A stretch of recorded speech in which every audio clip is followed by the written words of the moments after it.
Bonsoir tout le monde. Merci d'être avec nous ce soir pour ce nouveau webinaire de paradressage sur l'équipement adapté.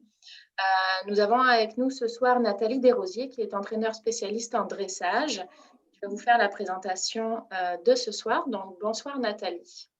Bonsoir. Le webinaire qu'on vous présente aujourd'hui est une traduction du webinaire qui a été fait par Ekin Canada avec Clive Minkins, qui est l'entraîneur en chef d'équipe canadienne. Moi, dans le fond, j'ai vraiment pris le webinaire puis je l'ai traduit pour rendre ça vraiment accessible à tous. Donc, on a un petit PowerPoint qu'on va présenter. Comme ça, vous allez pouvoir voir un peu les images. Donc, l'objectif de ce webinaire-là, c'est vraiment pour un peu créer un point de départ pour tout le monde qui veut avoir un peu plus d'informations par rapport aux différents aides qu'on peut utiliser. Ça relie aussi beaucoup pour toutes les écuries d'équitation thérapeutique. Ça peut peut-être vous donner des idées pour adapter votre équipement pour que ce soit, dans le fond, plus efficace pour vos clients. Donc, il y a dans les aides adaptées, il y en a qui vont être utilisées comme en thérapeutique pour vraiment aider la stabilité du cavalier, l'aider à vraiment être capable de rester sur le cheval carrément. Après ça, il y en a certains qui ne seront pas nécessairement réglementaires. Fait à partir du moment où vous êtes intéressé à aller plus vers le para, que ce soit pour les concours vidéo ou aussi que ce soit pour carrément aller en concours, moi, je vous invite vraiment à aller lire les règlements de Ekin Canada et il y a aussi le livre de règlement FEI de para où est-ce que vous allez pouvoir tout voir, dans le fond, vraiment toute la réglementation par rapport à qu'est-ce qui est accepté ou non en concours. Donc, il y a beaucoup d'informations, vous allez voir là, dans le webinaire. Donc, moi, je veux juste m'assurer vraiment de ne pas manquer d'informations. Puis, dans le fond, l'objectif des aides adaptées, de l'équipement adapté, c'est vraiment, on peut aussi dire en anglais, c'est comme l'équivalent, c'est comme des aides compensatoires ou d'équipements compensatoires. La traduction, on a utilisé l'équipement adapté. Mais l'objectif de ça, c'est vraiment d'aller aider le cavalier pour qu'il soit capable de vraiment développer ses compétences puis d'aller vraiment réussir ses objectifs personnels à lui. Donc, on peut changer, aller à la deuxième page. Donc, l'objectif d'une classification, c'est vraiment de créer un pied d'égalité pour tous les athlètes dans le même grade. Donc, dans le dernier webinaire, on avait parlé un petit peu de tous les grades. Fait une fois que vous avez eu votre gradation, vous avez été dans un grade, les personnes qui vont être dans votre grade n'auront pas nécessairement le même handicap que vous. Fait que je vais prendre un exemple que des grades 5, il y en a qui vont avoir des problèmes avec leurs doigts ou leurs orteils ou des handicaps qui sont légers, puis il peut y avoir des personnes qui vont avoir des problèmes de vision dans la même classe. Donc, c'est important de comprendre que l'objectif de tous ces aides compensatoires ou tous ces aides adaptées, c'est vraiment pour aider à créer un pied d'égalité pour que tous les athlètes qui vont être dans le même grade vont être capables d'être vont être capables d'être compétitifs tout le monde ensemble. Donc, il y a une affaire qui est très, très importante, puis que je vais revenir plusieurs fois aussi, c'est que les aides compensatoires ou les aides adaptées ne sont pas là pour améliorer les compétences de l'athlète. Donc, on ne va pas se rajouter un mort plus sévère ou des gros éperons pour que le cheval aille mieux nécessairement. C'est vraiment au-delà de ça. C'est pour vraiment réussir à ce que l'athlète puisse vraiment se développer dans son sport et de pas... C'est vraiment pas pour contrer ou un peu cacher un manque de connaissances ou un manque de compétences à cheval. Fait qu'on veut vraiment réussir à faire fleurir, puis vraiment comme apprendre à l'athlète à s'améliorer le plus possible. Puis ces aides-là, ils vont, dans le fond, aider. Une chose qui est extrêmement importante, c'est la sécurité qui est vraiment, vraiment importante dans les aides. Puis là, vous allez voir au fur et à mesure aussi du webinaire que il y a certains aides qu'il faut qu'ils soient ajustés d'une certaine manière parce que on va être honnête, l'équitation, c'est quand même un sport où on peut avoir une chute. Puis les aides adaptées ne sont pas là pour tenir le cavalier en place. Ils sont là plus pour l'aider à être plus efficace, l'aider à se stabiliser au besoin. Mais si la personne doit tomber, elle est mieux de tomber sans rester agrippée à cause de différents équipements. Puis ça, il faut toujours, toujours garder ça en tête que l'équipement doit être sécuritaire.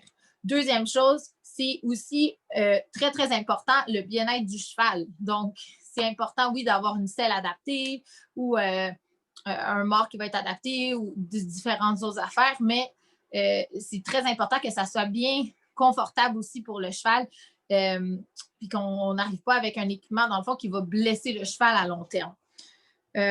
Donc, très, très, très important.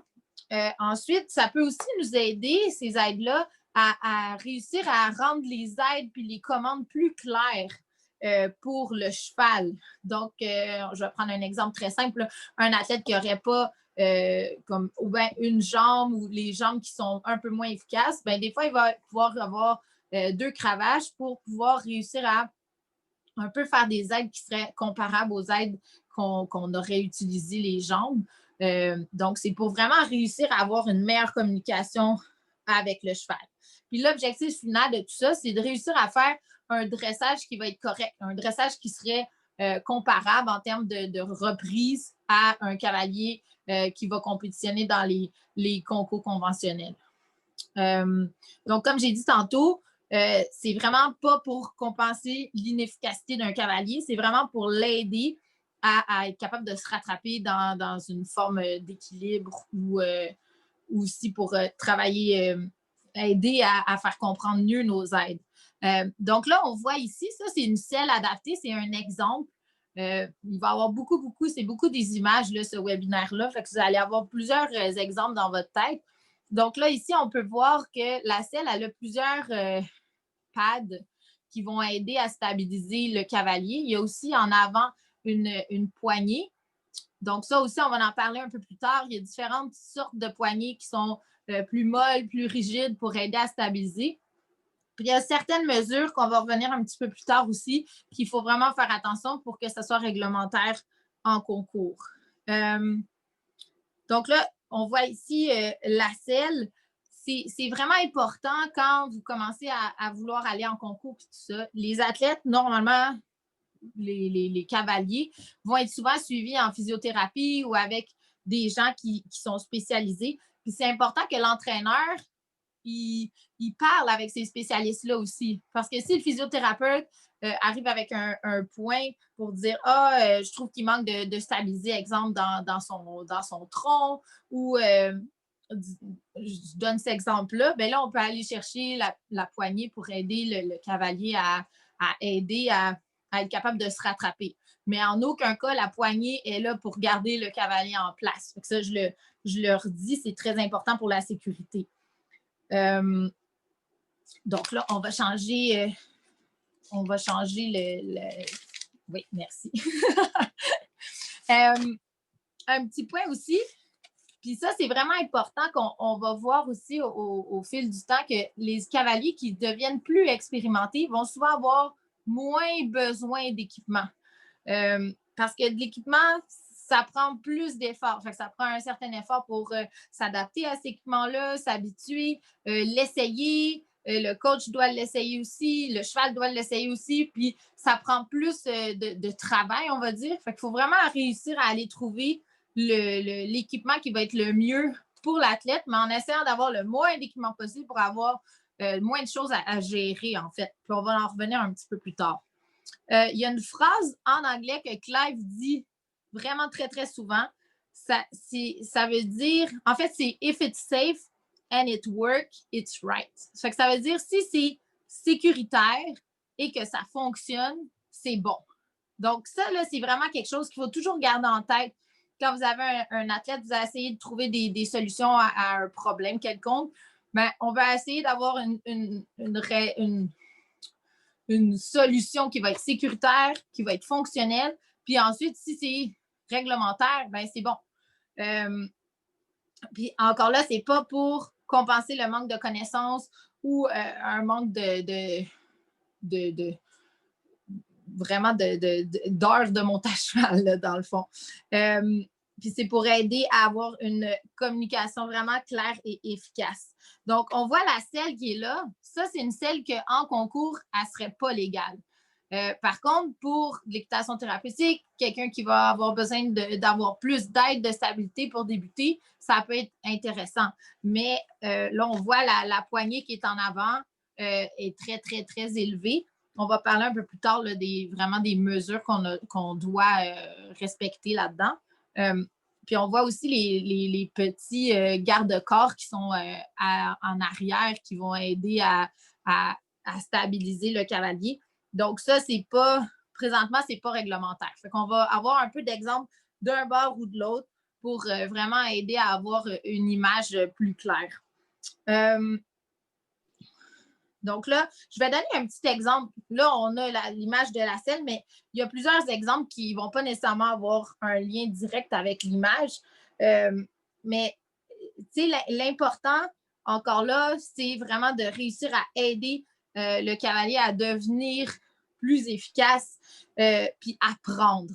Donc, si je prends un exemple qu'un cavalier a de la difficulté à garder les rênes courtes, ben là, dans ce temps-là, c'est pas nécessairement un problème qui est relié à son handicap. Mais si c'est relié à son handicap, on va pouvoir aller chercher des rênes qui sont adaptées, qu'on va voir un petit peu plus tard.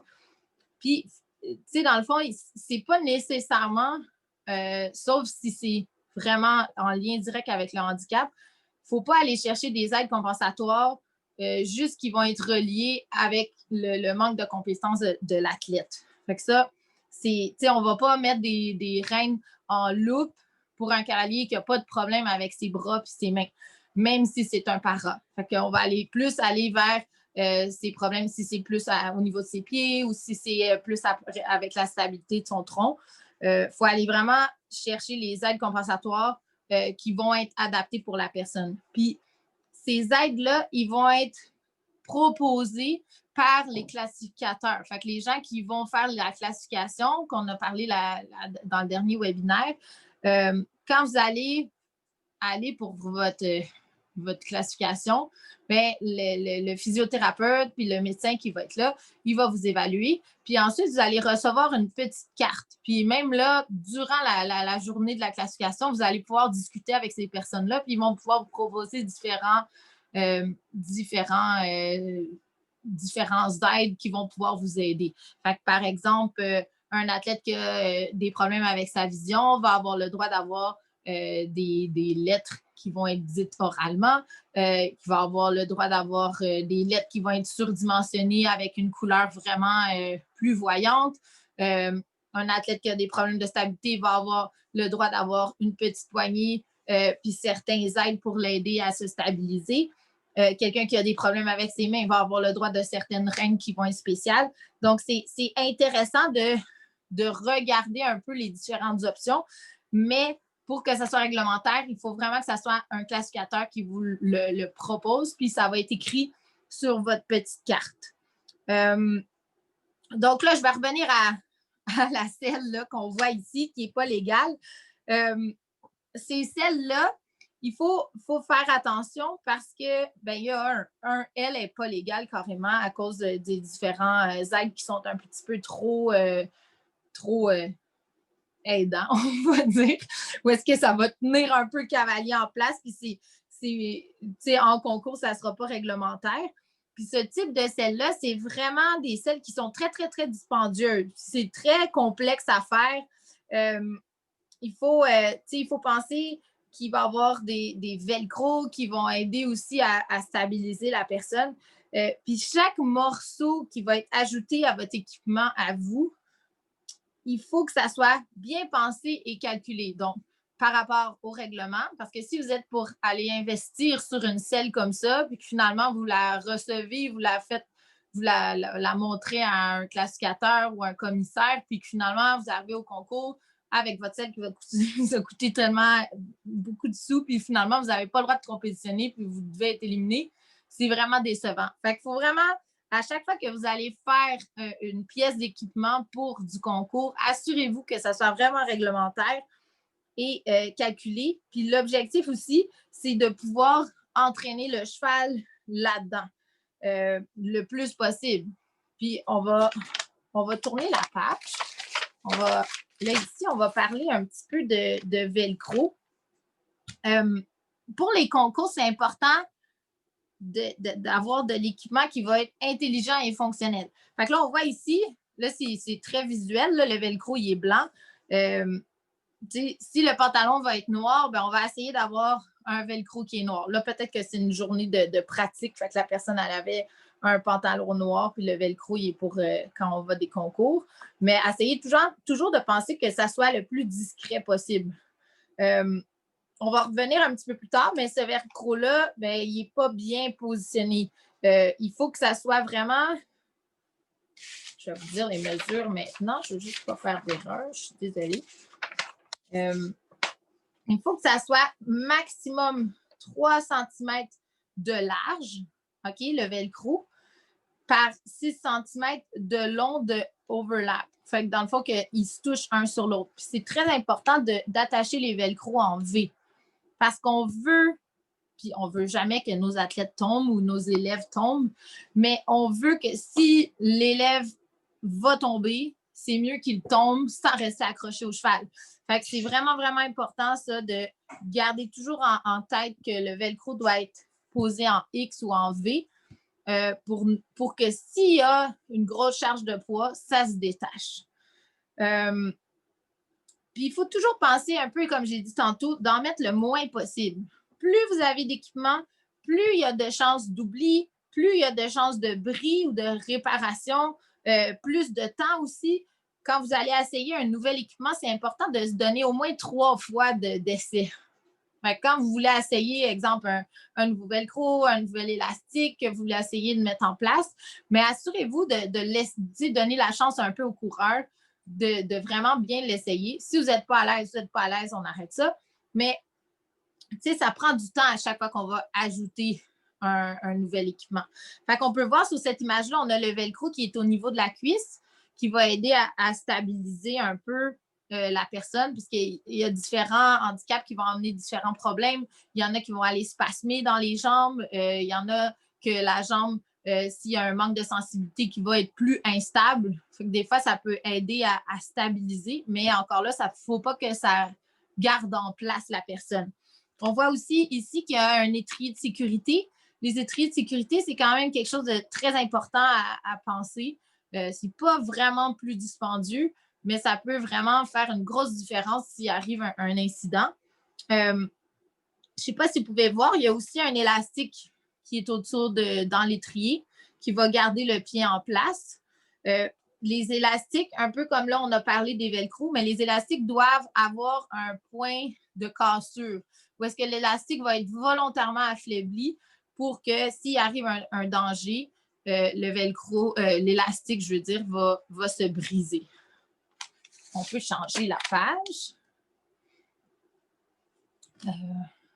Ouais, la prochaine diapositive. Donc là, ici, on peut voir, ça, c'est une poignée. Elle est trop grosse pour être réglementaire, mais c'est une bonne image pour donner un exemple. Donc, ce n'est pas une poignée pour se tenir tout le temps. Donc, l'objectif d'avoir une poignée comme ça peut aider pour se stabiliser. Si l'athlète va perdre un petit peu l'équilibre, il peut se rattraper, mais on ne veut pas que l'athlète se tienne tout le long de sa reprise sur cette poignée-là. Il faut s'assurer aussi, quand vous achetez de l'équipement, un peu pour les raisons que j'ai dit plus tôt avec les selles qu'on fait adapter, assurez-vous que l'équipement que vous allez investir, il va être réglementaire. Donc, cette poignée-là, elle n'est pas réglementaire, c'est un petit peu trop haut. On va parler des dimensions tout à l'heure. Mais ça, c'est quand même, il faut quand même toujours penser un peu. Il faut penser que quand vous avez un cavalier, prenez le temps de vous asseoir avec lui puis de lui demander c'est quoi la partie de ton handicap qui fait que ça te limite le plus, que ça te dérange le plus. Puis il faut prendre le temps de discuter aussi avec les spécialistes par rapport aux inconforts de l'athlète. Parce que dans le fond, là, au bout du compte, c'est l'athlète qui va être la meilleure personne pour pouvoir parler de ses limitations puis de ses interrogations un peu. Donc, est-ce que l'assiette est pas équilibrée? Il y a différentes solutions à ça. Il y a différentes selles, il y a du padding qu'on peut aller aider à ajuster. Si c'est le problème, c'est les jambes, c'est un peu la même chose. Les étriers, les velcro. Puis l'objectif de tout ça, c'est d'aller chercher le plus possible une symétrie dans le poids qu'on va distribuer sur le cheval.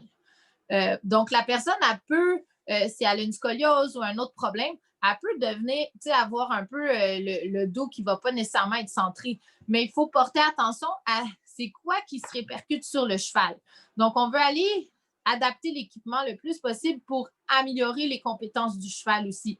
Donc, essayez toujours de penser que vous voulez votre cavalier le plus symétrique possible pour l'aider pour que le cheval puisse arriver à performer le mieux possible. Ça, c'est un élément aussi de Clive.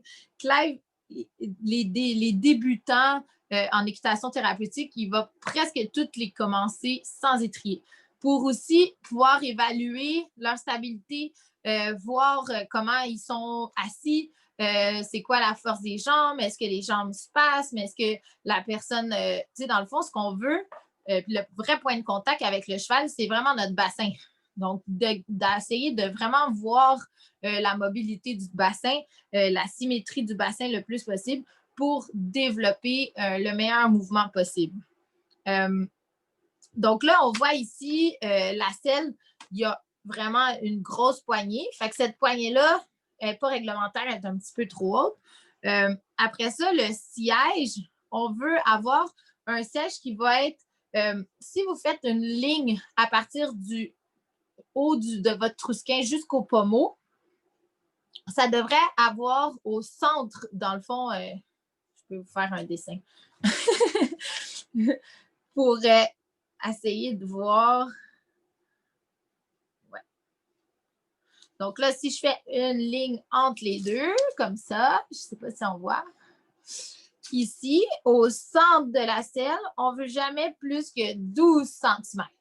Donc ça, c'est un élément quand même assez important pour essayer pour que ça soit réglementaire, il faut que ça soit vraiment 12 cm.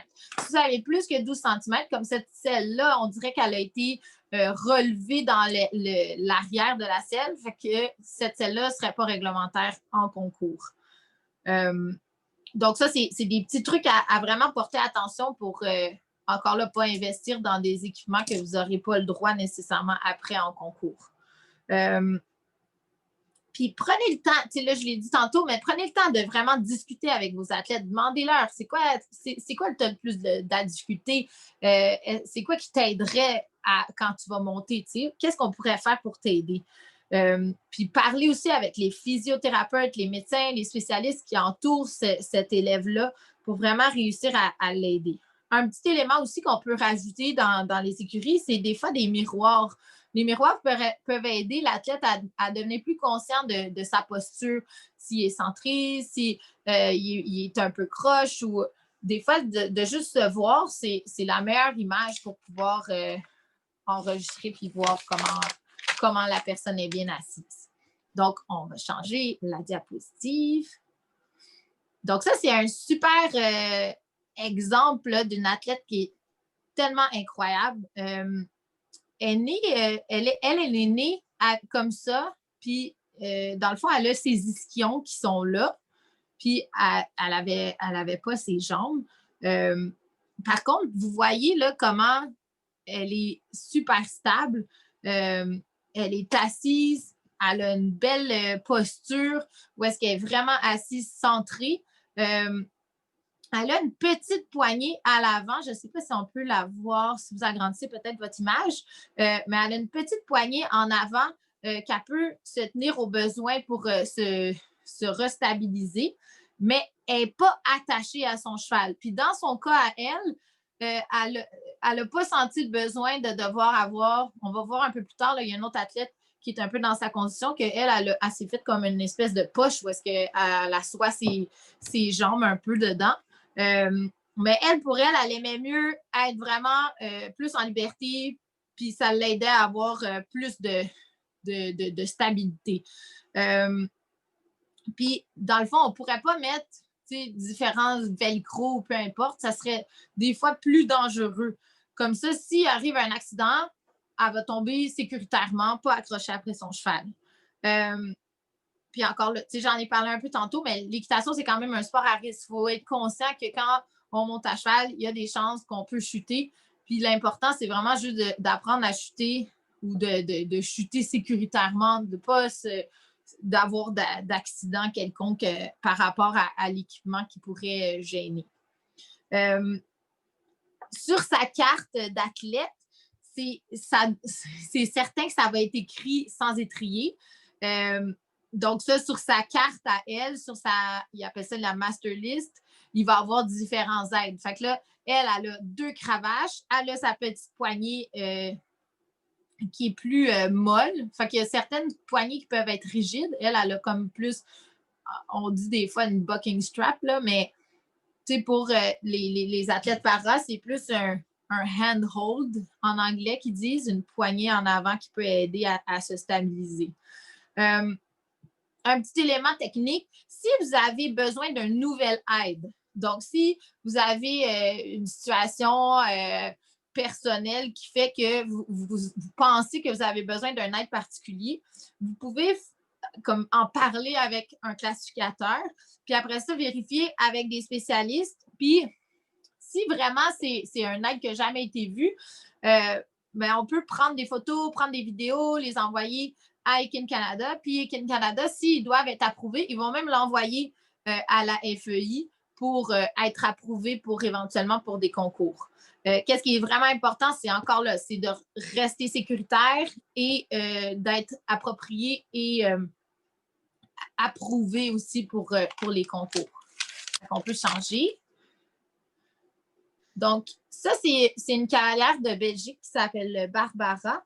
Elle a eu, en tout cas, des problèmes avec une de ses jambes, qu'elle n'a plus de sensibilité. Puis, pour elle, la meilleure solution, ça a été de monter en selle Amazon pour l'aider. Dans le fond, pour réussir à être centrée puis à être solide dans sa selle, c'était la meilleure solution pour elle. Les selles Amazon sont réglementaires. Donc, même un cavalier de dressage qui voudrait monter en selle Amazon a le droit de monter en selle Amazon. Donc, elle a trouvé cette manière-là de pouvoir monter. L'important, encore là, c'est que ça soit approuvé, sécuritaire et confortable pour votre cheval. Encore là, la selle à Amazon, elle peut toujours être acceptée si vous avez des problèmes. C'est juste, encore là, il faut que ça soit réglementaire, il faut que ça soit sécuritaire. Si vous avez certains velcro, je pense pas qu'on le voit bien sur l'image, là, mais il y a un certain velcro comme au niveau d'un de ses pieds. Il faut qu'il se défasse. L'élastique, si vous en mettez, il faut qu'il se brise. Encore là, je vais parler d'autres situations. Si on va voir un peu plus tard, là, il y a des gens, exemple, qui vont être avec une amputation d'un bras. Si la personne va avoir un crochet pour tenir les rênes, il faut que le crochet il puisse se détacher. Si la personne va tomber, il faut qu'elle puisse tomber librement. Puis, essayez de vérifier toujours au premier concours que vous allez faire, allez vérifier votre équipement. Allez voir le commissaire. Les commissaires sont là au concours pour vraiment pouvoir vous aider, pour vous assurer aussi de ne pas être Dans le fond, ça serait vraiment triste que vous fassiez votre reprise puis que finalement, quand vous passez au commissaire après, vous soyez éliminé. Donc, vraiment, allez voir les commissaires, allez voir les spécialistes. Puis encore là, vous pouvez aller prendre des photos, prendre des vidéos, envoyer vos photos à Ekin Canada pour que ça soit approuvé ou non, ou les gens, il y a plein de personnes qui sont vraiment super motivées à aider, qui peuvent vraiment vous aider à trouver peut-être une autre alternative par rapport à vos besoins. Comme Clive dit, il dit « Perfect planning prevent poor performance ». Donc, ça veut dire le planning parfait, votre planification parfaite va, dans le fond, prévenir une performance qui va être faible. Donc, si vous vous arrangez pour que vous ayez pensé à toutes les situations, ben après ça, ça va être beaucoup, beaucoup plus facile d'être capable d'avoir une performance qui va être égale à la préparation que vous avez faite. Un autre élément, si vous allez en concours, essayez de penser, si c'est votre premier concours, il faut que vous pensiez à toutes les situations qui pourraient arriver. Le parent est vraiment en développement au Québec, donc on vous conseille même là, qu'au premier concours, vous pourriez emmener vos reprises en copie à vous en plus. Allez vérifier avec les organisateurs de concours, vous assurer qu'ils ont vraiment les bonnes reprises pour vous. Vous devriez être aussi prêt. Si vous êtes dans des niveaux plus bas, que vous devriez monter dans un 20/40, soyez prêts à essayer de vous arranger pour avoir vos parents, vos amis, pour être capable de changer une carrière de dressage au besoin. Parce que des fois, vu que c'est un peu moins connu, c'est important de pouvoir enlever ce stress-là à l'athlète qui va être en train de se préparer. Puis là, ouf, il arrive, puis c'est pas la bonne carrière. Ben, des fois, ça peut être des stress qui vont être inutiles. Même chose pour les reprises. Si la personne commence à faire son test, puis finalement, le juge n'a pas la bonne reprise, ça va être quand même un stress inutile pour l'athlète. Donc, essayez toujours de penser en double là, quand vous allez faire vos premiers concours.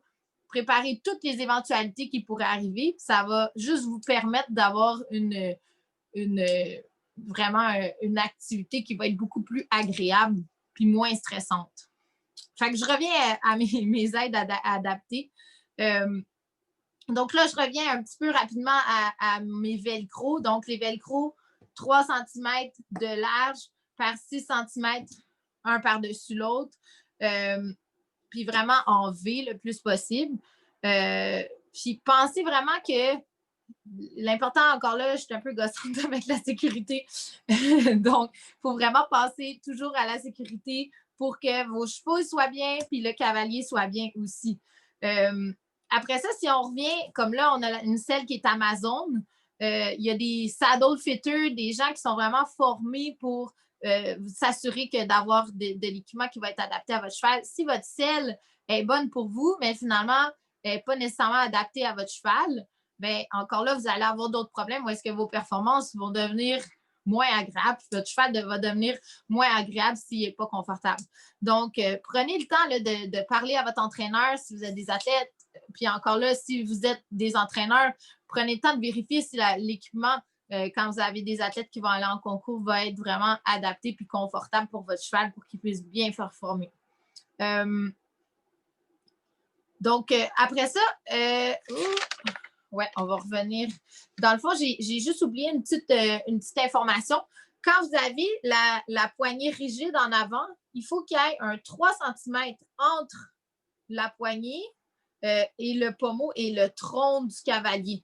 Donc, le cavalier, il ne faut pas qu'il vienne s'appuyer complètement sur la poignée devant. Elle doit juste être là en cas d'urgence, en cas d'aide un peu pour s'organiser. Puis, mais il ne faut pas que le cavalier soit complètement appuyé. Il faut qu'à l'arrêt, il y ait au moins un 3 cm entre le pommeau et le tronc du cavalier. Donc, on peut changer la diapositive. Donc, ça, c'est un exemple de selle qui a été adapté pour un cavalier qui avait une amputation d'une jambe. Donc, vous voyez, ça, c'est tout du velcro. Fait que ça a été une selle Wintec qui a été modifiée.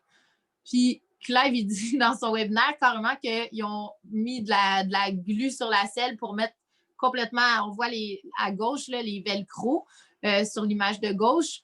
Donc, ça, là, c'est tout du velcro. Parce que qu'est-ce qu'il faut que vous pensiez aussi, c'est que quand vous avez... Oh, l'autre fois, c'est bon. Désolée. Quand vous avez un athlète de grade 1, 2 ou 3, théoriquement, en concours, vous devriez faire réchauffer votre cheval par votre entraîneur. Puis ça, c'est un élément qui est pas nécessairement super connu, mais un cavalier de grade 1 jusqu'à 3 va, se fatiguer souvent plus vite. Puis 2, quand on arrive sur un terrain de concours, les chevaux, souvent, ils vont être un peu plus fresh, un peu moins attentifs. Puis c'est important de s'assurer de la sécurité du cavalier. Donc, de faire monter le coach, ça va faire réchauffer le cheval, ça va s'assurer de la sécurité, ça va le détendre un peu plus parce qu'avec le coach, il va pouvoir se délier un peu plus, se mettre un peu plus en avant, se détendre. Puis là, si on a dans cette idée-là que le coach doit monter avant, cette selle-là, elle est vraiment adaptée pour ça. Parce que si dans le fond, la selle, elle ne peut pas être montée par le coach, ça veut dire qu'il va y avoir un réchauffement avec le coach, le coach va descendre, on va changer de selle. Donc là, il y a une grosse perte de temps, le cheval va peut-être avoir un peu froid au dos, il va se raidir un peu, puis là, après ça, on va aller embarquer l'athlète dessus. Donc là, il va y avoir une grosse perte de temps.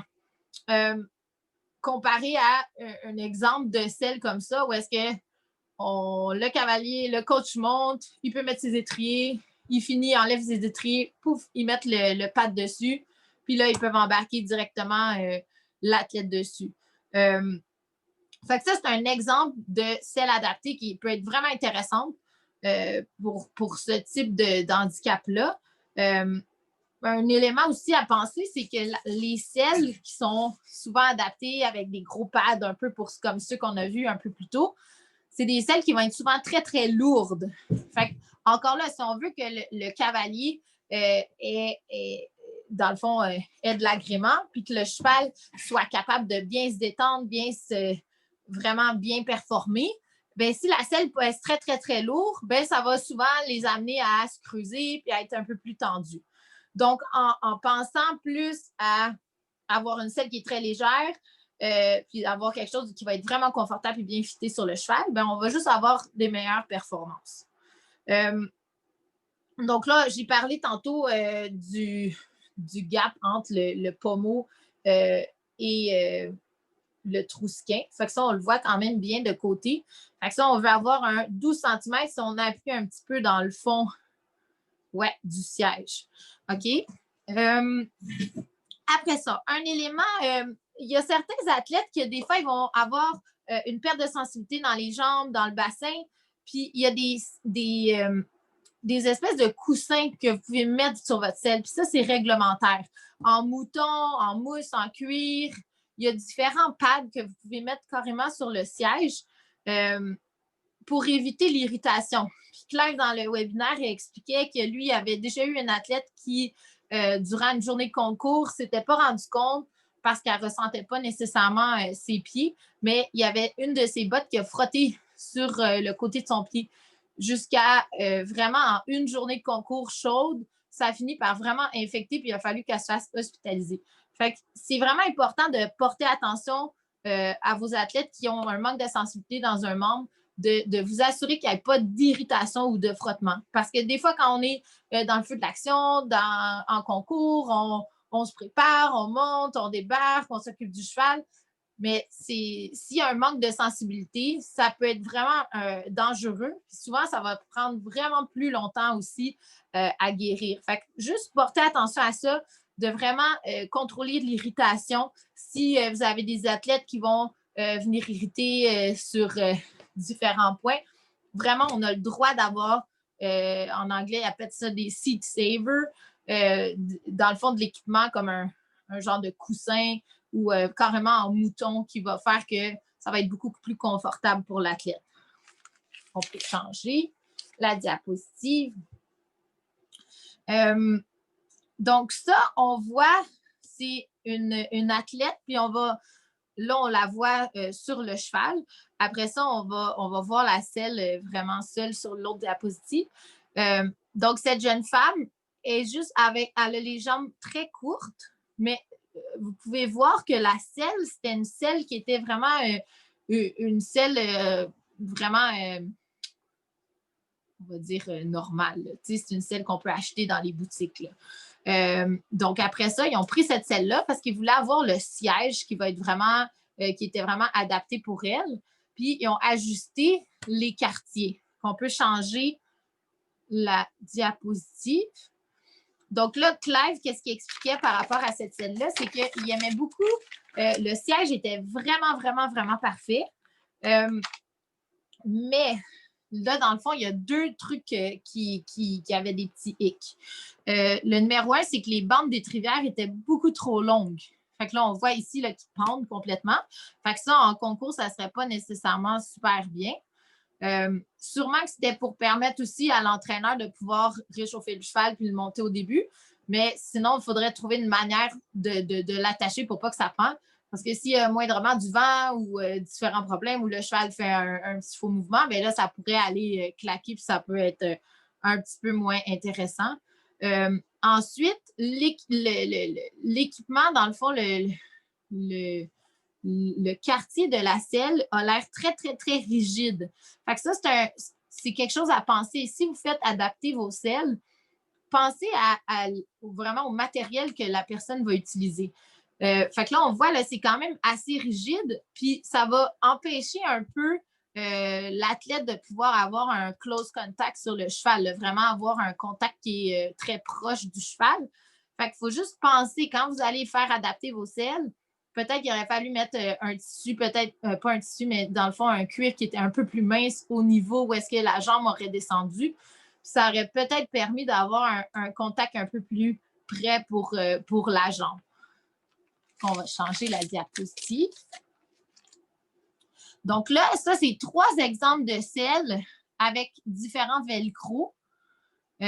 Donc, vous pouvez voir, sur les 3 selles, il y en a une qui n'est pas réglementaire. Donc, ça, c'est la 3e qui est en bas. Les 2 autres sont réglementaires. Donc, on aurait le droit de monter en concours. Donc, encore là, Clive, vraiment, il mettait de l'emphase sur le fait d'avoir une certaine responsabilité par rapport au poids de l'équipement. Fait qu'il faut toujours penser au poids. Le poids de l'équipement pour le cheval, puis il y a aussi le poids de l'équipement pour les personnes qui vont s'occuper de l'athlète. Donc, si la selle pèse 30 livres, exemple, ou plus, bien, de la soulever, d'aller le mettre sur le dos du cheval, des fois, ça va être un problème que ce ne sera pas n'importe qui va pouvoir faire ça. Fait que pensez toujours, quand vous allez faire ajuster des selles ou les modifier, de toujours penser au poids là, de la selle une fois ajustée.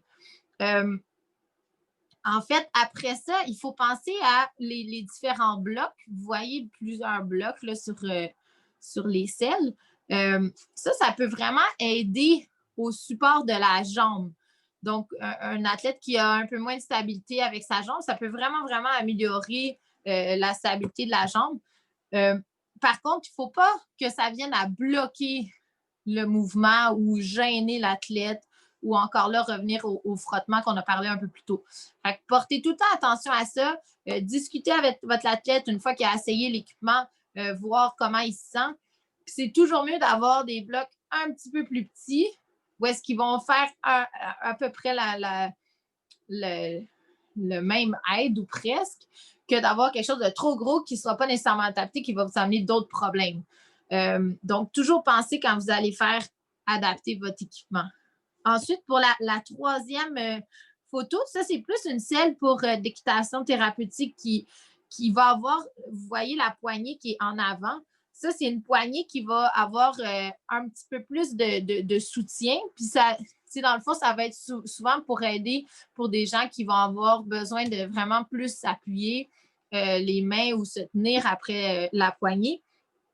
Mais ça ne sera pas réglementaire en concours. Il faut juste porter attention à ça. Donc, on peut changer. Ouais.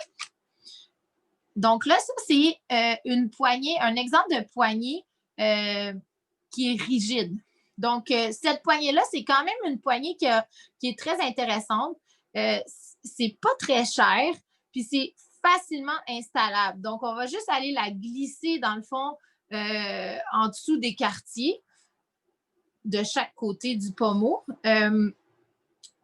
c'est sûr que le challenge, c'est que ça peut être un peu moins stable que quelque chose qui va être vraiment dans la selle.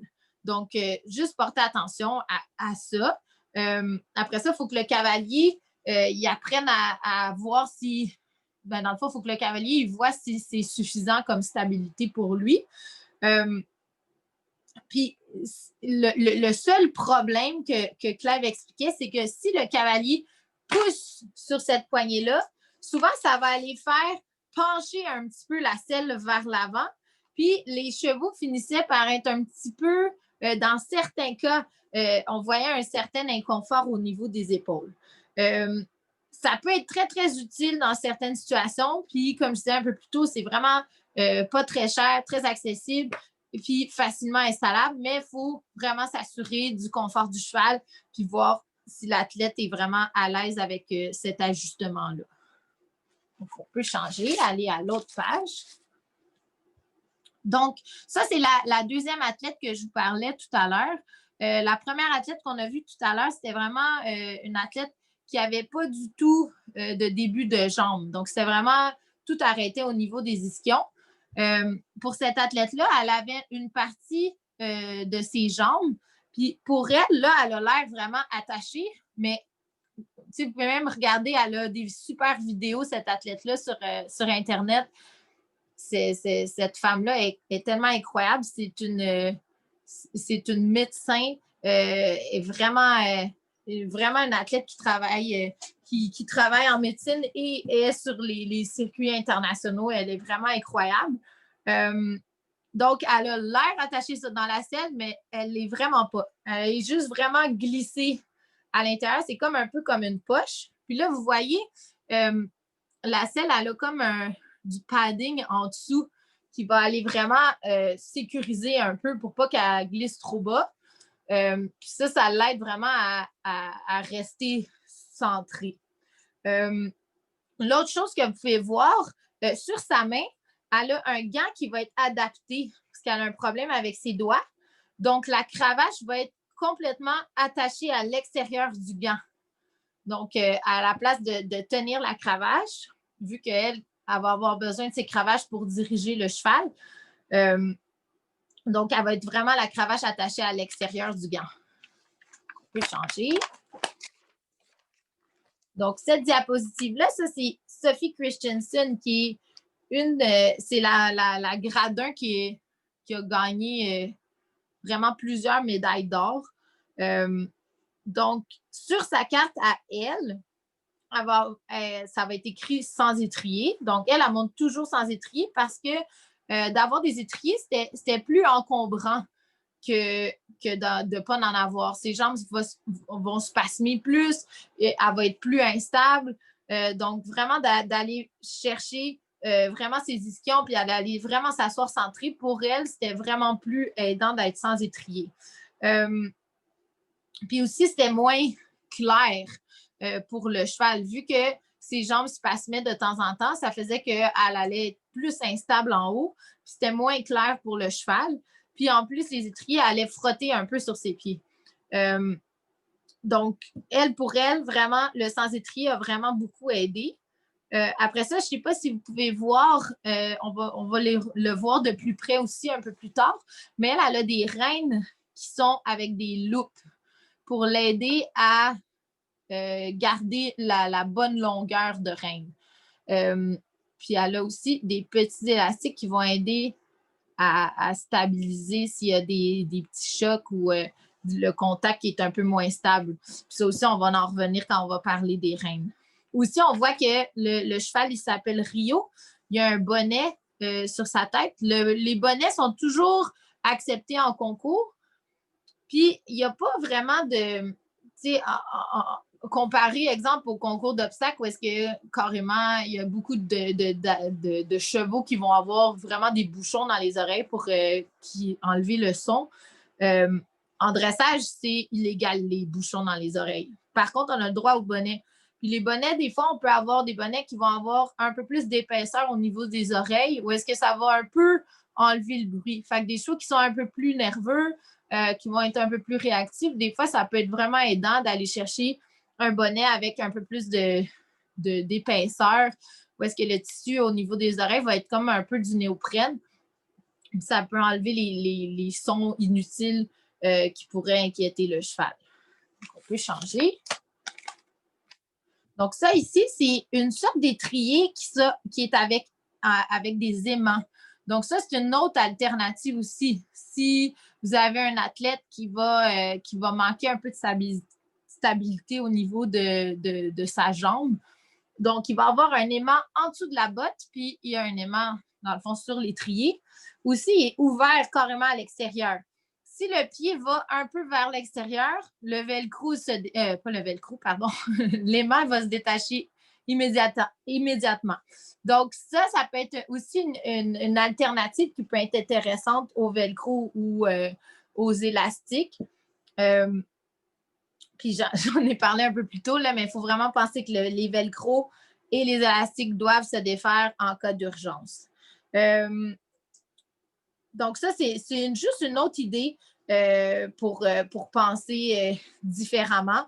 Un élément aussi à penser, on va en parler un peu plus tard, mais il y a certains athlètes qui ne vont pas pouvoir porter de bottes pour différentes raisons. Si l'athlète a un étrier, il faut vraiment penser à avoir un petit talon dans la botte pour empêcher le pied d'aller passer tout droit dans l'étrier. Si jamais c'est un problème, on ne peut pas avoir de talon dans la botte, mais là, il faut penser à avoir des étriers qui vont être adaptés. Cet exemple-là, c'est quand même intéressant, mais encore là, il faut réussir à avoir un aimant sur le pied. Mais il faut juste penser tout le temps à la sécurité pour que si le pied passe tout droit, il ne faut pas que le cavalier vienne coincer son pied à l'intérieur de l'étrier. On peut changer. Donc là, ici, on parle de double bride.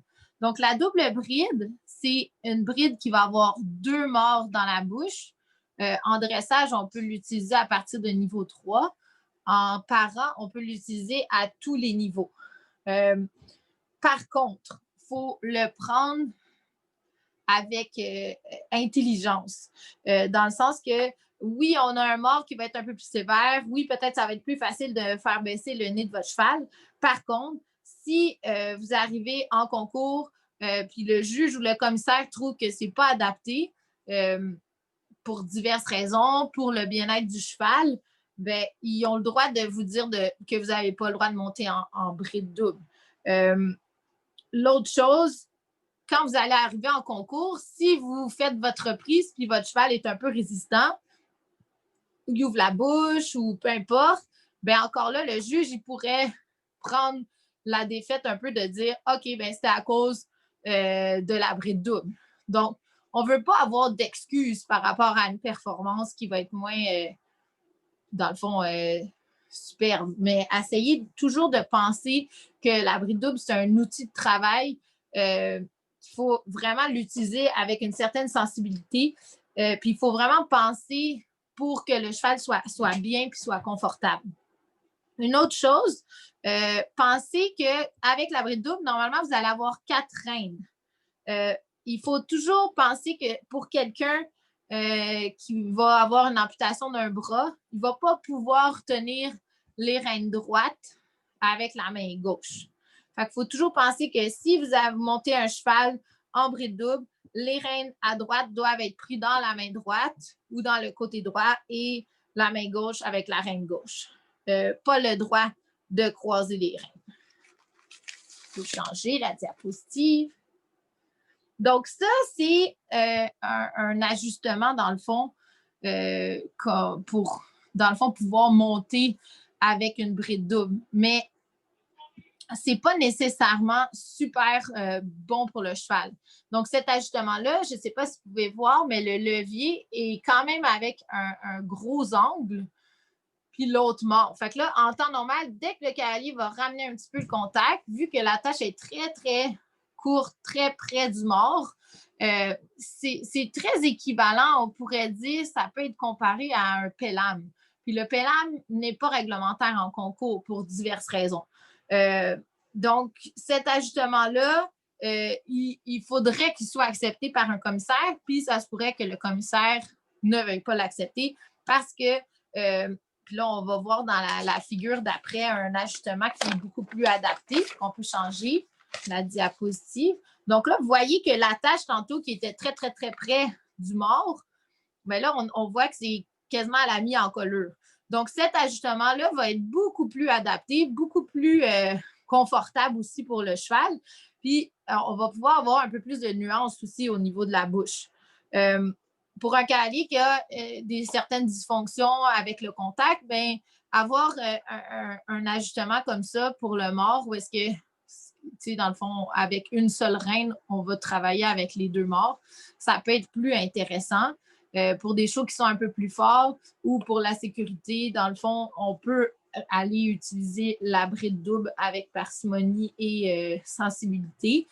Mais dans le fond, un ajustement qui va ressembler un peu plus à ça, c'est vraiment, vraiment bien.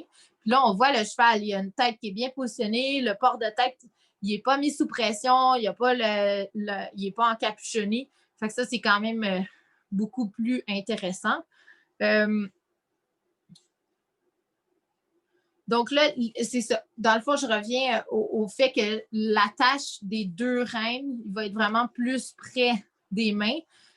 Donc, ça va être beaucoup plus adapté, dans le fond, pour avoir une meilleure connexion avec le cheval.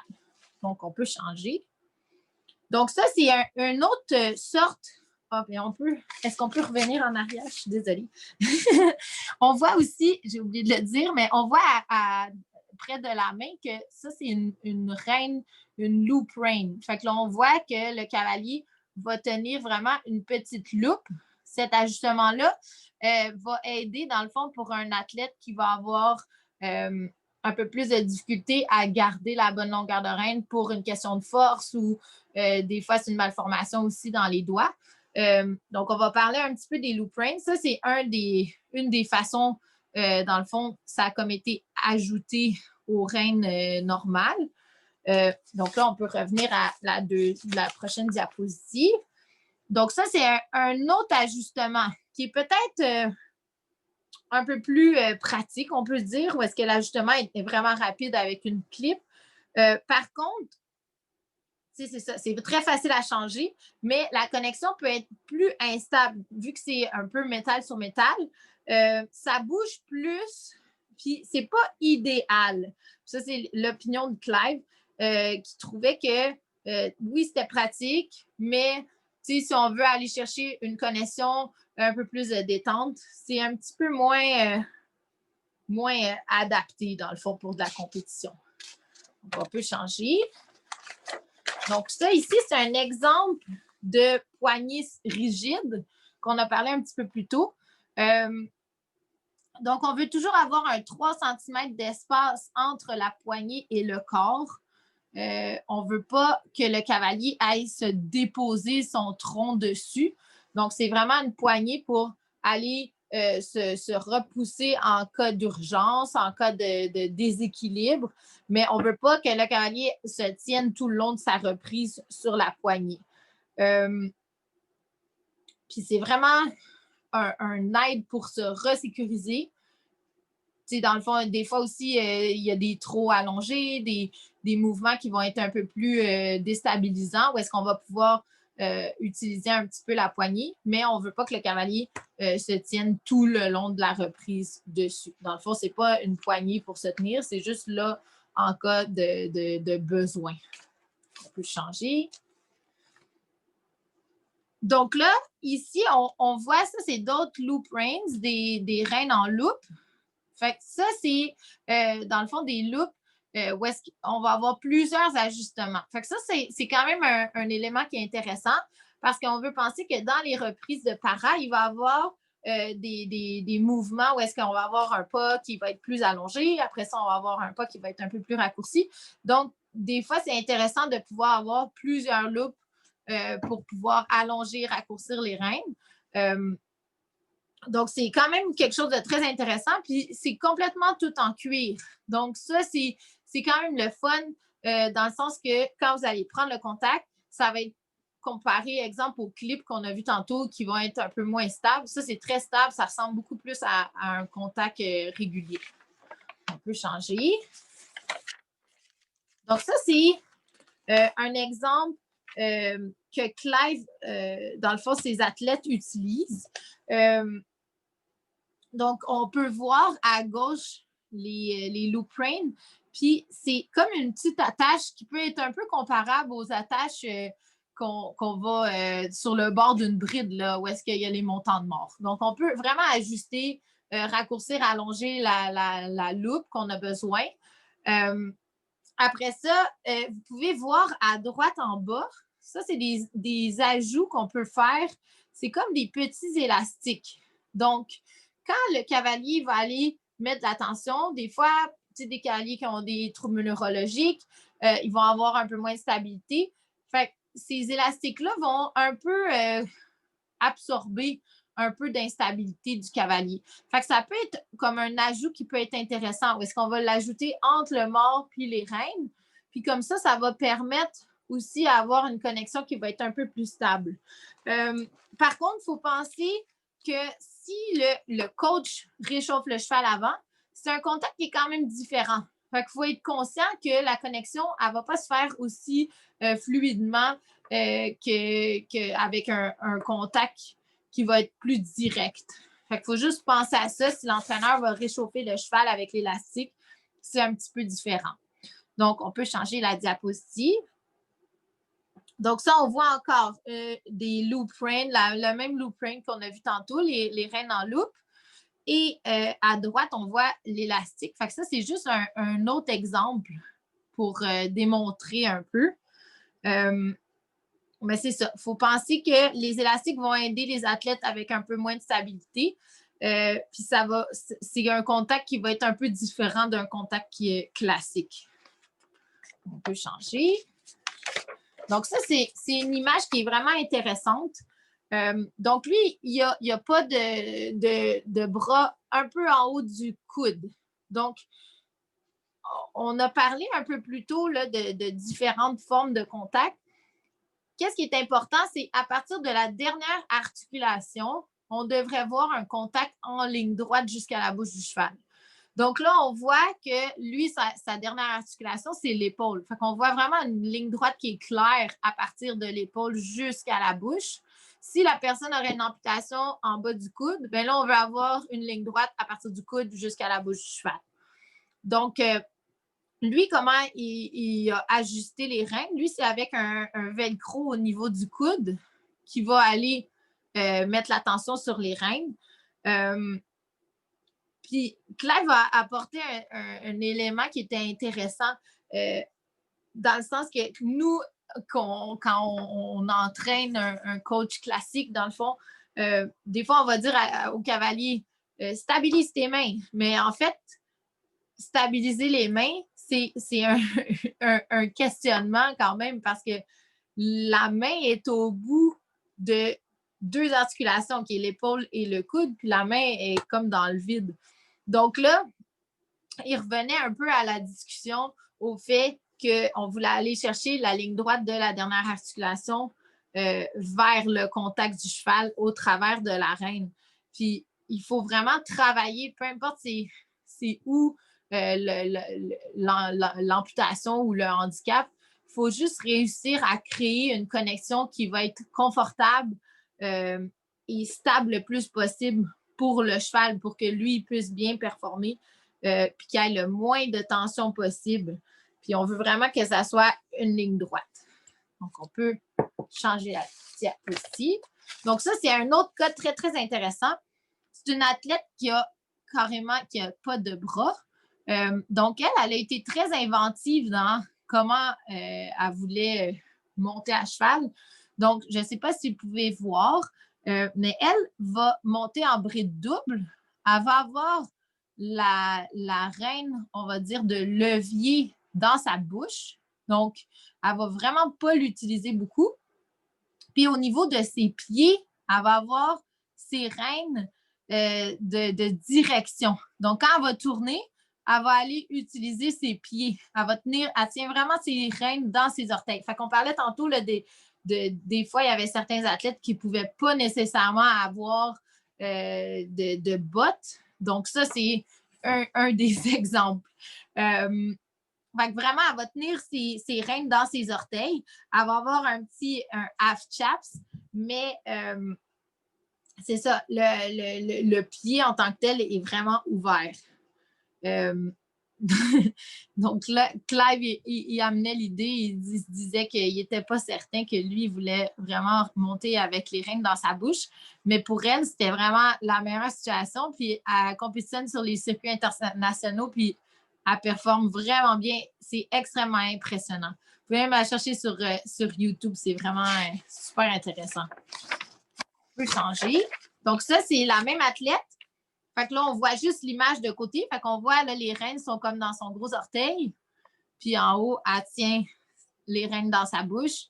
Puis on voit que le cheval est vraiment détendu. Il a les oreilles en avant. Le contact est vraiment bien. Et c'est très intéressant, très impressionnant. On peut changer. Donc ça ici, c'est une autre façon. Dans le fond, les rênes, vous voyez, qui sont accrochées avec un velcro pour aller diriger. Puis ils vont être, dans le fond, c'est un enfant qui a une amputation de la main. Donc, pour réussir à quand même diriger, il va aller utiliser un petit peu ses poignets pour diriger. Fait qu'il faut vraiment être inventif. Tu sais, les centres d'équitation thérapeutique, penser, puis même moi, là, je commence à être pas mal équipée en différents attirails. Faut s'équiper en velcro, en élastique, en différents les rênes en loupe pour vraiment réussir à laisser épanouir le plus possible ces athlètes-là pour qu'ils puissent apprendre à monter à cheval, puis à être capable de diriger leurs chevaux, puis sont vraiment intéressants puis impressionnants, ces jeunes-là, les jeunes et moins jeunes, mais il faut vraiment réussir à leur donner un peu des outils pour qu'ils puissent apprendre à pouvoir communiquer adéquatement avec leurs chevaux. Donc, on peut changer la diapositive.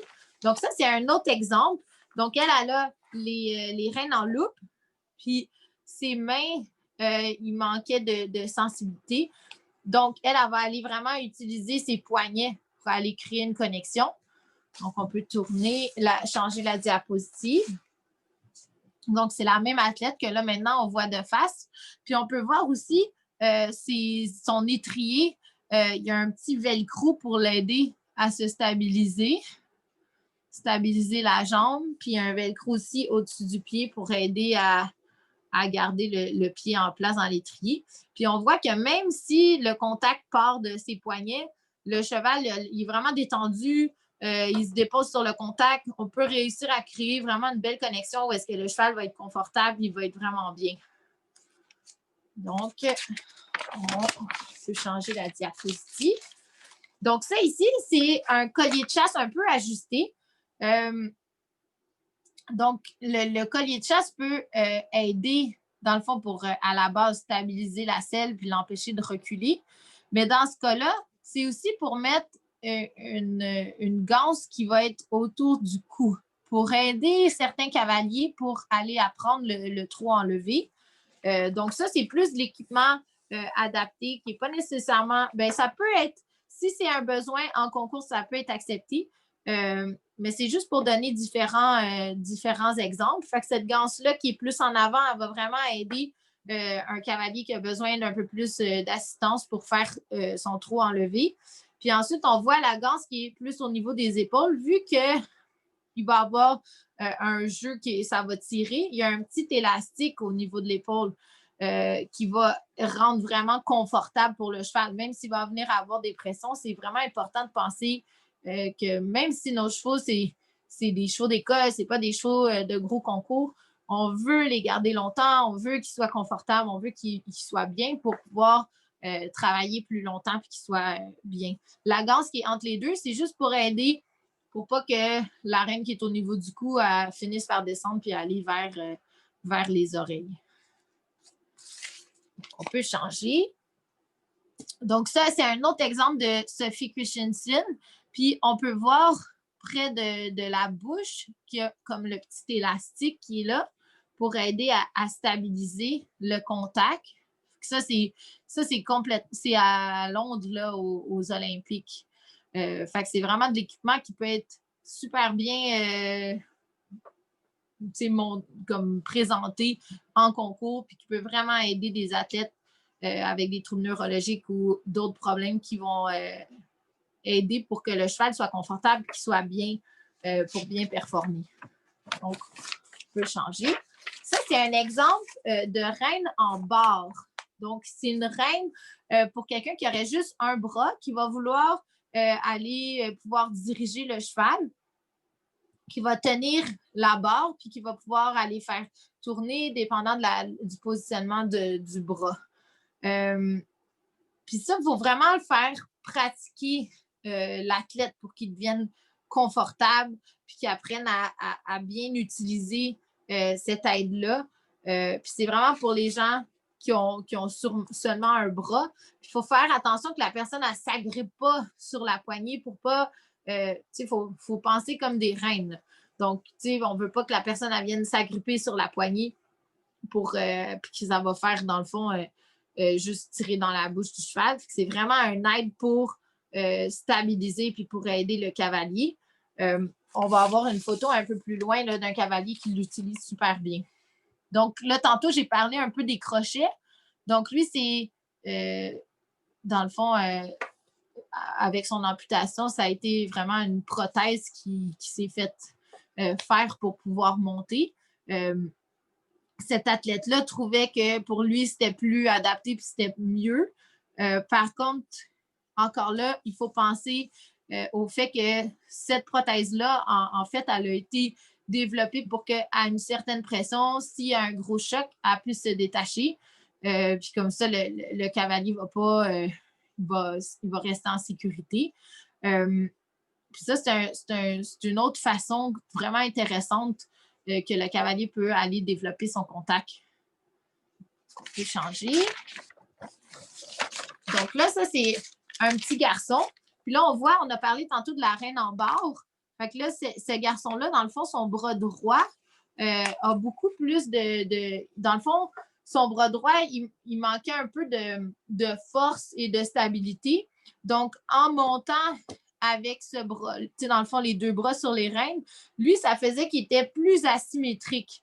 Donc, tout le temps, quand vous voulez faire monter un athlète, on veut aller chercher le plus de symétrie possible pour permettre au cheval d'être confortable puis de bien performer. Donc, finalement, ils ont décidé que le bras droit, ils l'ont mis comme dans une attelle ou des fois, ça peut être attaché avec un velcro au niveau du tronc. Et avec sa main gauche, il a pris la reine en barre pour pouvoir vraiment diriger. Puis on voit aussi qu'il y a un petit élastique là, au niveau près de la bouche. Ensuite, sa cravache, ça, c'est une cravache qui n'est pas nécessairement réglementaire pour le dressage. Fait que ça, il faut juste vérifier avec le commissaire ou éventuellement, si vous avez une gradation, d'aller discuter avec le classificateur pour vraiment voir si cet équipement-là est plus adapté pour vous. Fait que là, cette image-là, ce petit garçon-là, on peut changer la diapositive. C'est le même homme maintenant. Donc, lui, il compétitionne encore en para. C'est le même petit garçon qu'on a vu tout à l'heure. Donc, son bras droit, il garde le long de son corps avec une attelle. Puis là, on peut voir vraiment qu'avec la reine en barre, il va aller diriger son cheval en utilisant, dans le fond, son pouce et ses petits doigts. Fait que là, il va aller utiliser, dans le fond, cette barre-là pour aller diriger le cheval, puis vraiment réussir à avoir une belle connexion avec le cheval.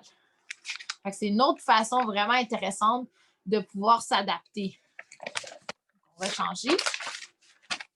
Donc, ça, c'est juste de parler rapidement de d'autres aides. Donc là, je ne sais pas si vous saviez qu'il y a des systèmes de son qui sont des fois bidirectionnels, où est-ce que la personne, l'entraîneur, un peu comme un téléphone, va pouvoir parler dans le système de son et l'athlète va avoir le même système directement dans son oreille. Pourquoi on en parle aujourd'hui? C'est que des athlètes qui vont avoir des problèmes de mémoire ou qui vont avoir des problèmes complètement d'audition ne pourront pas se faire lire leur reprise oralement. nécessairement. Fait que s'il y a beaucoup de vent une journée ou des problèmes comme ça, l'athlète, s'il n'entend pas son lecteur, va avoir de la difficulté à finir son test. Donc, dans ces situations-là, vous allez avoir le droit, si c'est écrit sur votre carte, ou si vous avez juste des problèmes d'audition aussi, vous pouvez faire une demande au niveau des paras pour avoir le droit d'avoir quelqu'un qui va dire la reprise directement dans votre oreille. Donc, vous pouvez faire cette demande-là. Puis, une fois au concours, dans le fond, ils vont vous mettre un commissaire juste à côté de vous qui va vraiment écouter tout ce que vous allez dire pour s'assurer que c'est vraiment ce qui est écrit sur la feuille, parce que vous ne devriez pas coacher votre élève dans son oreille. Donc, c'est vraiment important de juste dire qu'est-ce qui est dans votre reprise. Les seuls points négatifs, on va dire, de ces écouteurs-là, c'est que assurez-vous d'être à l'aise avec ces écouteurs-là. Donc, de les avoir déjà utilisés à la maison plusieurs fois, que vraiment vous assurez que vous avez tout l'équipement, que la batterie est bien chargée, parce que là encore, quand vous arrivez en concours, ça peut être une distraction. Puis on ne veut pas que ça soit une distraction, on veut que ça soit un aide supplémentaire. Fait que pour éviter de la perte de temps, s'il n'y a plus de batterie, puis là, ou bien l'écouteur qui tombe tout le temps, des problèmes comme ça peut être vraiment dérangeant, puis ça peut faire déconcentrer un peu l'athlète, ou encore, ça peut arriver aussi qu'il peut y avoir de la distorsion ou des bruits blancs, là, des bruits de fond, ou des fois, on peut entendre les conversations des autres autour. Fait qu'assurez-vous juste que votre système de son soit vraiment adapté, ou sinon, utilisez le téléphone. Mais ça peut être vraiment un aide qui est super, super intéressant en concours pour les... Aussi, quand vous allez vous réchauffer, si votre entraîneur vous parle directement dans l'oreille, des fois, ça peut être vraiment moins distrayant que d'essayer d'entendre s'il vente, s'il pleut, s'il ne fait pas beau. Donc, ça peut être vraiment, vraiment super aidant, mais juste essayez pas des nouvelles affaires le jour de la compétition. C'est vraiment important d'essayer de se préparer vraiment d'avance. On va changer. Donc là, j'ai parlé rapidement de la lecture des tests avec les écouteurs. Donc, quand vous êtes en concours, parce que là, on le voit là, ici qu'il y a un lecteur qui dit oralement la reprise. Quand vous lisez un test, vous devez lire juste ce qui est écrit sur la reprise. Donc, ça, c'est quelque chose de quand même important. Assurez-vous d'avoir la bonne reprise. Puis ça devrait être plastifié le plus possible. Donc, parce que si vous arrivez en concours, exemple, puis vous amenez seulement votre feuille de test, puis là, exemple, il y a un orage, puis il pleut, mais il y a des chances que votre feuille de test soit très endommagée, puis même illisible. Et là, ça va faire monter le stress et on continue comme ça dans notre tête, puis ça peut être un peu un désastre. Fait que l'autre affaire qu'il faut essayer d'éviter, ou vraiment s'assurer que ça fonctionne bien, c'est j'ai vu beaucoup aussi des gens qui vont lire leur reprise avec un iPhone ou un iPad. Mais encore là, s'il pleut, des fois, ça peut être problématique. Ou si la batterie tombe en panne, ou encore si on reçoit un appel sur le téléphone pendant qu'on lit, ça peut être un peu moins intéressant, puis ça peut être déconcentrant. Puis si la personne qui lit, qui est supposée aider l'athlète, et pas très focus, ben après ça, ça va être pas mal difficile pour l'athlète de rester concentré aussi. Puis l'athlète, c'est lui qui devrait être responsable d'avoir ses reprises d'avance. Donc ça, là, c'est vraiment important. Vous en allez en concours, assurez-vous d'avoir vos feuilles, si possible plastifiées ou dans une enveloppe ou dans carrément, même si c'est pas plastifié, mais juste dans un gros Ziploc. J'ai eu beaucoup d'élèves qui s'emmenaient des Ziplocs, on mettait les feuilles dedans, comme ça, on s'assure qu'ils ne soient pas endommagés le jour du concours. Mais l'athlète devrait être en charge de garder vraiment ses feuilles. Un petit attention à dire un peu au coach. Faites attention quand vous êtes sur le bord d'une carrière.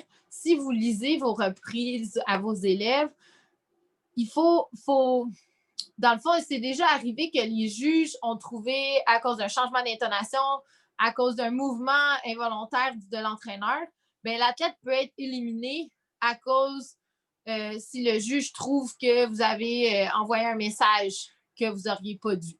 Donc, ça, c'est vraiment porter attention. Si vous êtes un entraîneur, mettez vos mains dans vos poches, restez le plus stable possible, le plus tranquille si vous regardez vos élèves comme performer en concours. Ça peut être vraiment plate de perdre des points ou carrément d'être éliminé si y a une situation du genre où est-ce que le juge trouvait que vous avez bougé à un moment où votre élève vous a regardé. Fait que juste garder une attention particulière pour ça. Ici, sur l'image, je ne sais pas si vous voyez, là, il y a un gros M au-dessus, dans le fond. Ouais, c'est ça. Donc, ce gros M-là, c'est une lettre qui a été surdimensionnée. Puis, dans le fond, elle est jaune parce que cet athlète-là avait des problèmes un peu de vision.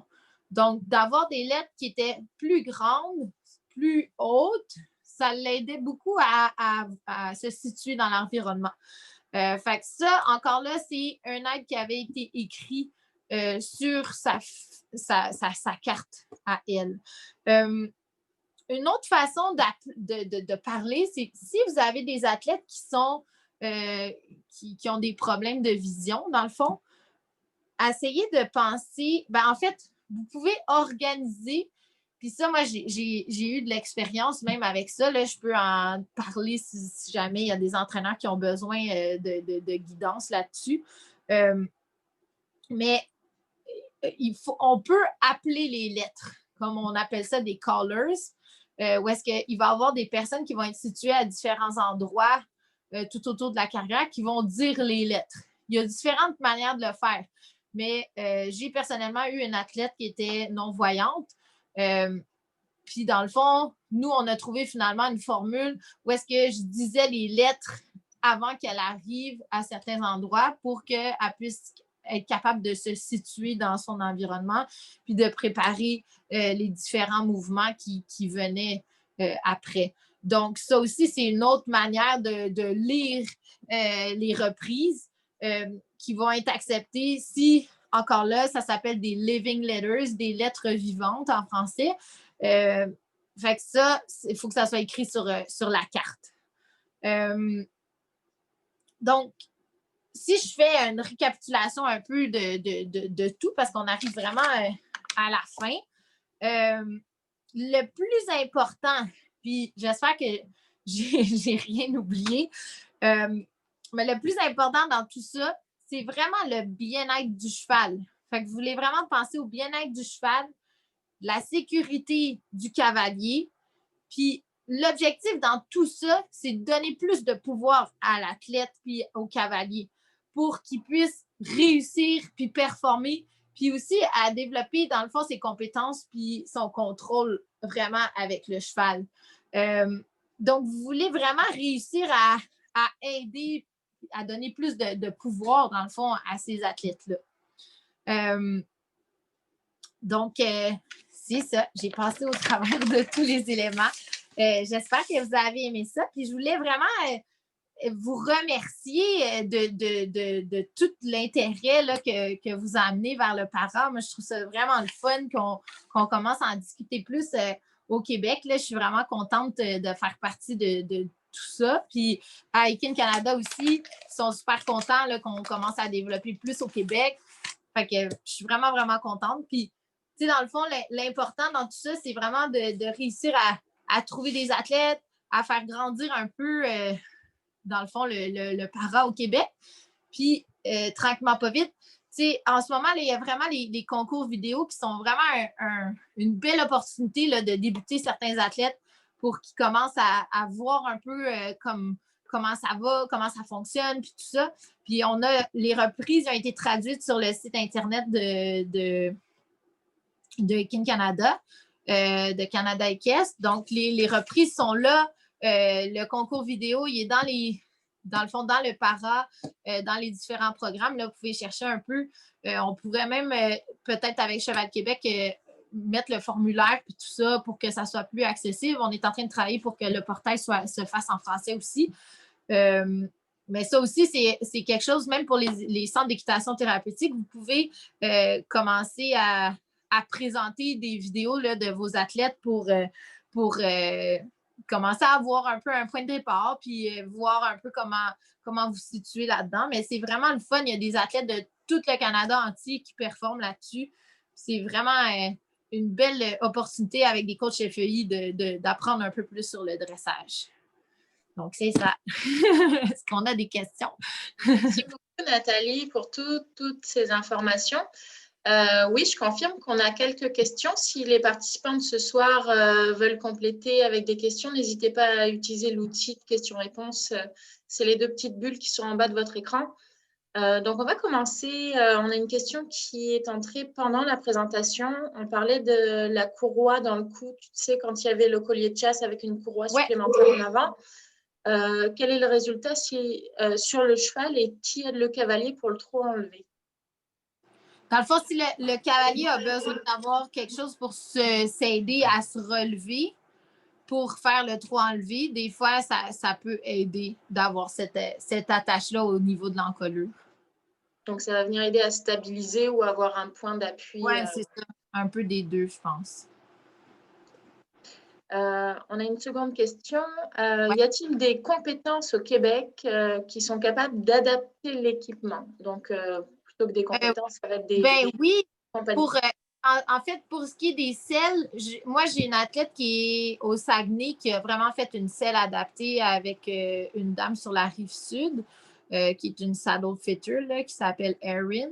Elle, je sais qu'elle fait des selles, fait elle a été capable de rajouter des pads, rajouter des velcro, puis on peut adapter un peu la selle de mon élève. Après ça, pour ce qui est des règnes, si vous voulez rajouter des loops, des trucs comme ça, allez voir votre cordonnier avec des images. Vous pourrez prendre, même le webinaire, il va devenir éventuellement libre là, sur YouTube, sur Cheval Québec. Prenez des screenshots, allez voir votre cordonnier avec vos règnes, dites hey, je veux rajouter ça. Des fois, ils peuvent modifier puis rajouter créer des éléments vraiment en cuir qui peuvent être vraiment, vraiment intéressants. Fait que ça dépend de vos besoins, là. Merci. Est-ce qu'on a d'autres questions? N'hésitez pas, vous pouvez aussi les noter dans le chat si c'est plus facile pour vous. En début de présentation, on nous avait demandé si la présentation allait être disponible. Donc, oui, je vous confirme que c'est enregistré. Puis, ça sera disponible sur YouTube, sur la chaîne YouTube de Cheval Québec. Et la version en anglais est également disponible sur la chaîne YouTube de Canada Équestre. Eh bien, je pense que nous avons fait le tour. Merci beaucoup à tous les participants. Merci beaucoup, Nathalie. Est-ce que René veut proposer un mot de la fin, peut-être? Je n'avais pas vraiment pensé à un mot de la fin, mais je suis très contente, moi aussi, de voir l'intérêt, puis comment c'est intéressant d'entendre parler de tout ça, et compliqué et simple en même temps, de certaines façons. On vous invite au prochain webinaire qui va avoir lieu en janvier, le 21, si je ne me trompe pas, Oui. sur la classification cette fois-là. Merci beaucoup. Merci à tout le monde. Je vous souhaite à tous une très bonne fin de journée. Merci.